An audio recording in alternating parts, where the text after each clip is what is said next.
Okay guys, so today I thought I'd do a video on the Mark 1 Renault 5, which I've got, my little 1975 5TL model. A lot of people have been asking for this like I did one on the 10, so I've got some time today, thought why not let's do one. So, she originally came from Worthing, from a garage that still exists today, and I actually took her there back in September and got a photo of her exactly outside the same gates that I saw a picture of her back when I started looking for Renault 5s when I was about 11 years old, which is quite cool. She was photo taken in 2002.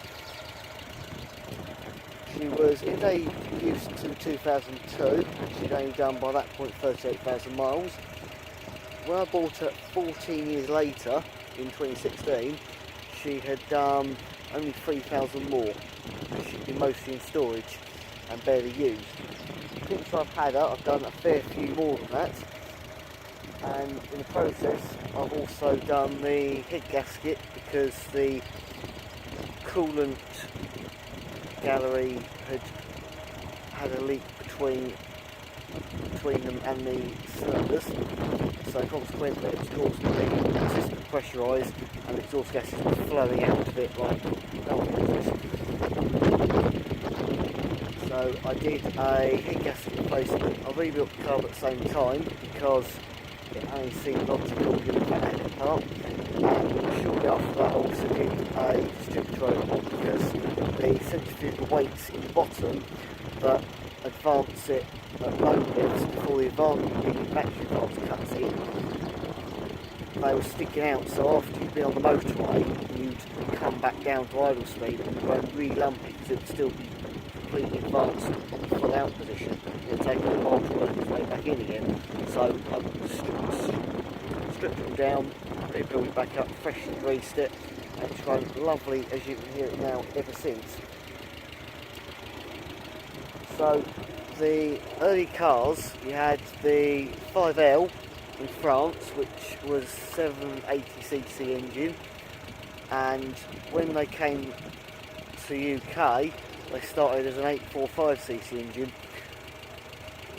and then you got the TL, which is this one, which is the 956, and this one's got a few differences from those early cars, being that the L's didn't have the chrome hubcaps, didn't have this chrome trim up here. The earlier car also had a chrome filler cap, didn't have a heated rear window,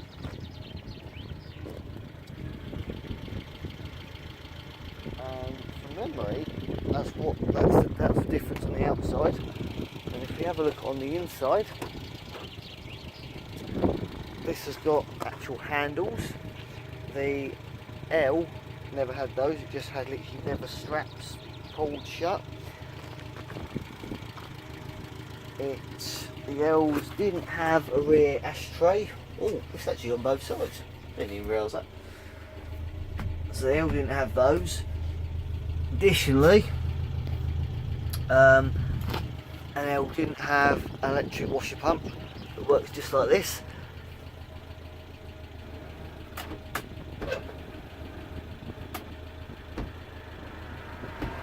You had to pump it yourself with a diaphragm on the floor, and then this was just a simple rocker switch like these are here.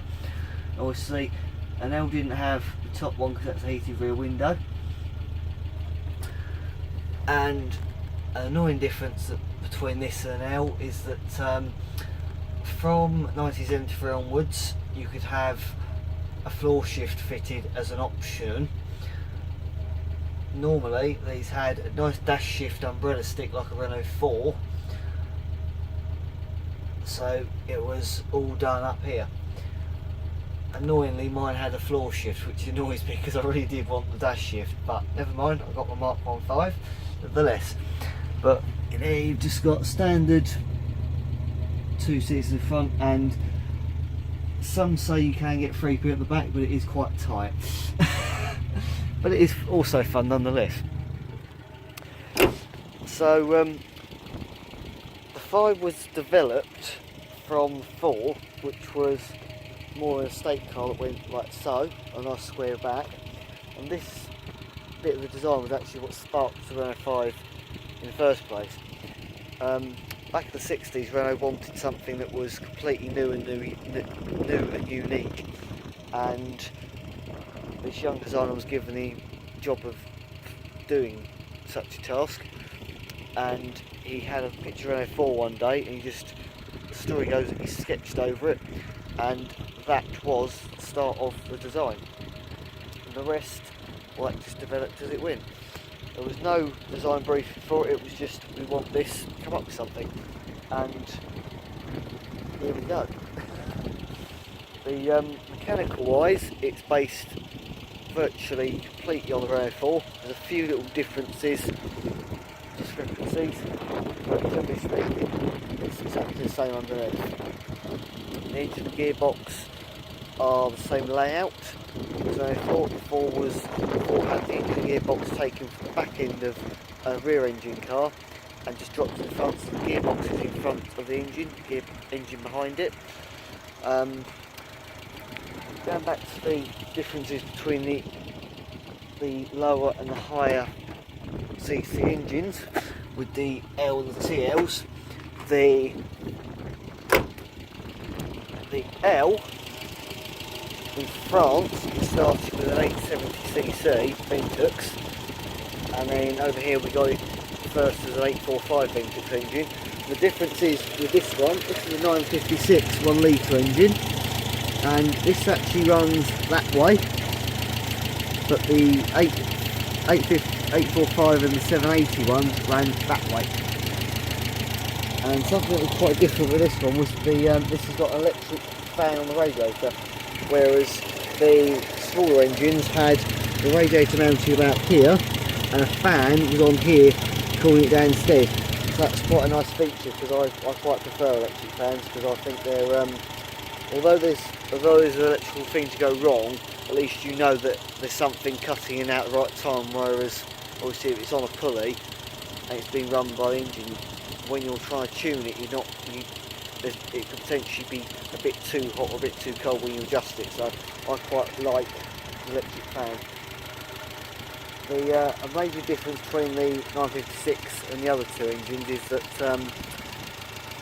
the Ventux runs, I'll just say, backwards compared to this one, which is the Sierra engine.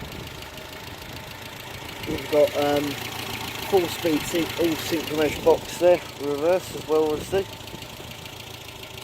Something I quite like, which I think is really cool on these, the fact that is the air intake there, and you've got to put yourself between summer and winter, which I find bonkers really, because it just tells you how much you had to do to your own car as an owner back in the 70s. But I think it's quite cool, because it makes it a more involved car rather than just jump in it and drive it. I think it just adds to the fun, to be honest with you.